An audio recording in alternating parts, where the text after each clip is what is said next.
Hi, Assalamualaikum and very good morning to all my audience. I'm Shahar Akmal, your speaker today.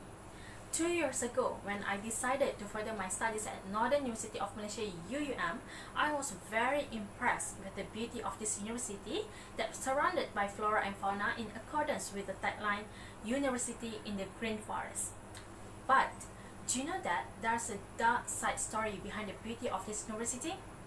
Trust me, once you know the story behind of it, you will be amazed with the sacrifice and the spirit of policemen and the Sintok residents in terms of defending and protecting Sintok land from Malayan Communist Party. Because of that, Memorial Monument of Sintok was erected in the campus to be a landmark memorial and raise awareness, as well as becoming one of the famous heroin battle which involved Sintok resident and Malayan Communist Party. Therefore, I have been fascinated by the history of Memorial Monument of Sintok, that famous for its dark side story, sacrifice and more.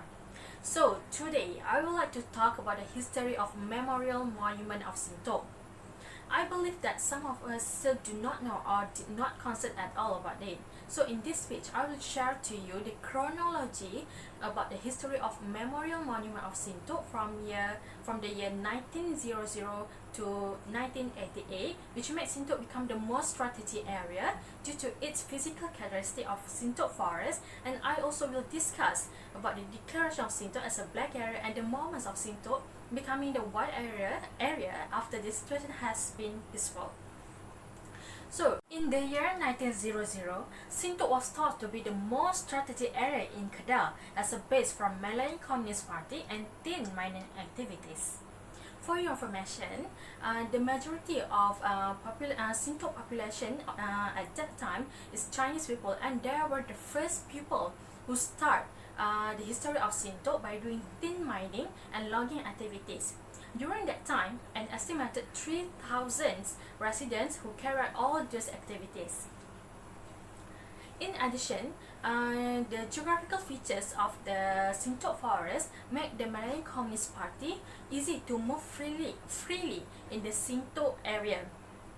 As we know, Sintok is a small town that which located about 12 kilometers from Changloi, and its physical features of hills and vast and thick jungle causing the connection to be quite difficult, as well as the safety and the safety as well as the life of Sintok residents are also constantly threatened by the terrorist communists. In addition to the privileged features of the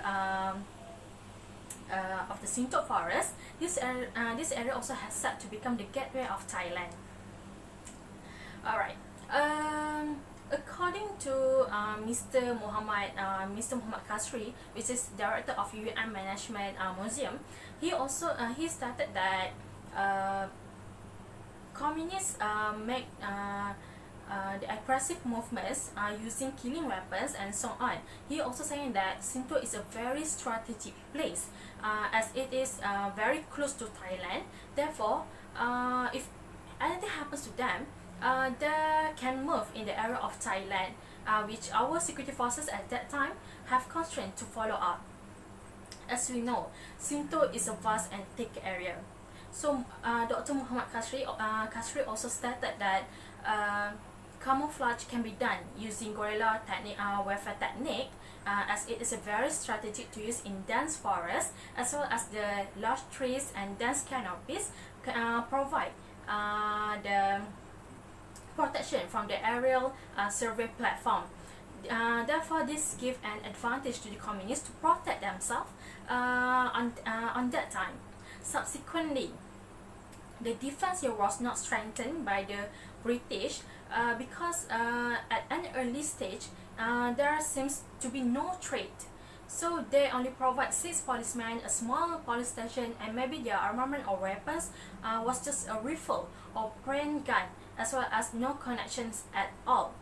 So far, I have discussed the strategic area of Sintok itself. I will now discuss the tragedy or incident that occurred in the Sintok area. In 1949, Sintok was gazetted as a black area for the first time as a result of the communist terrorist activities. During my interview session with Mr. Muhammad Fauzi, which is a manager of UUM Tourism Division, he stated that Sintok area was vacated from any mining and logging activities for 3 years. Based on the communist rebel ambush against PDRM vehicle driving forces, it resulted in the death of a corporal. In the middle of 1949, a total number of 7 soldiers and a PDRM member were killed between Bada and Sintok River. Because of the small number of security forces and the poor armament or weapon made them incapable to fight the communist terrorists. Therefore, in late year 1949, area cleaning and resident selection have been implemented. However, Sintok area was reopened in 1952 after the situation became peaceful. Residents who had previously moved were allowed to return. In a short time, Badak River and Bukit Kaci inhabited by nearly 3,000 people. The reopening of the Sintok gave new opportunity to Malayan Communist Party members, and they began to rearrange violent strategies and met Sintok residents as their supporters.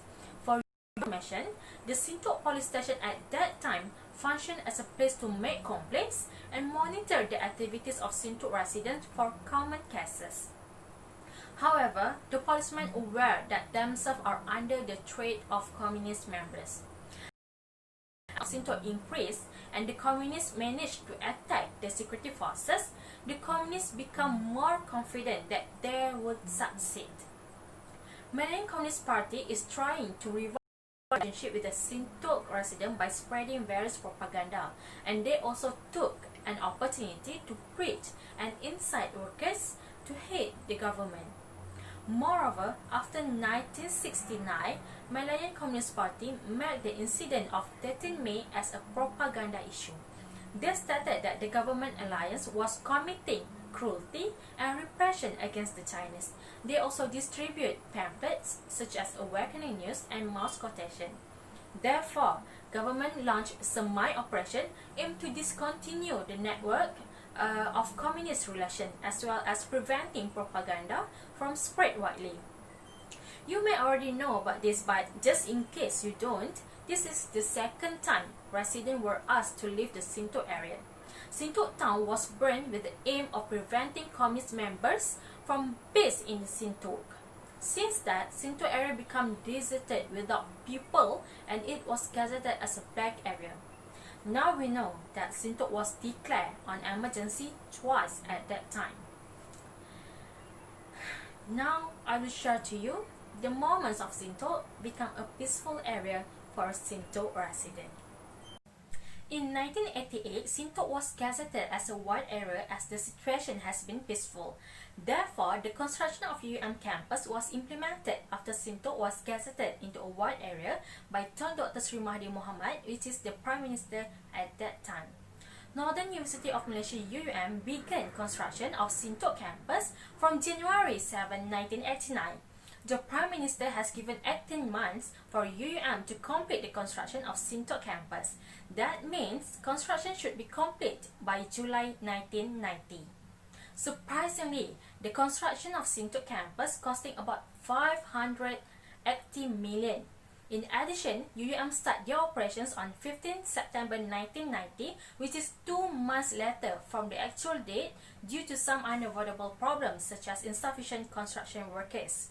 After that, a memorial monument of Sintok has been built by the management of UUM, and the Majesty Sultan of Kedah officiated a memorial monument of Sintok in April 1992. This monument was erected in the campus area near with the headquarters of the Reserve Officer Team, also known as Palapis UUM, and this site called as University's Dataran Perwira. The purpose of this monument was built is to be memorial landmark and to raise awareness among UUM community and the future generations. Do you know that the monument was carved with few names? Now I'm going to let you know one secret. For your information, there are 35 names of security forces and civilians were killed are carved on the monument. So there are 3 chronologies that you can see and share with other pupils. What I can say is, Sintok is a beautiful place that can attract people with the beauty of forests as well as flora and fauna. But behind its beauty, there's a dark side story which recorded many killings of security forces and civilians in that area. Therefore, we have to keep in our mind that Sintok is a place that keep many history which recorded many killings. I also have discussed about the chronology that occurred from 1900 until the year 1988. Firstly, I already discussed about the Sintok area itself. Second, I discussed about the declaration of Sintok as a black area. And finally, I also have discussed about the Sintok that was gazetted as a white area. As I just mentioned at the beginning of my speech, that Memorial Monument of Sintok is famous for its dark side story, sacrification, and war. Besides, it is very important for you to be knowledgeable about the past. This is because one day you might be a middleman to replace all generations by sharing these stories to the future generations. Although the Battle of Sintok area was a physical defeat, but it was a victory for Sintok residents in terms of mental and the spirit of struggle. The sacrification and the spirit of struggle of those who have been poured out will not fade with time. For Muslims, may God shower their blessing and place them among the righteous person. Today, we enjoy the peace without interference of external threats, and hopefully this peace can be maintained for future generations. Thank you.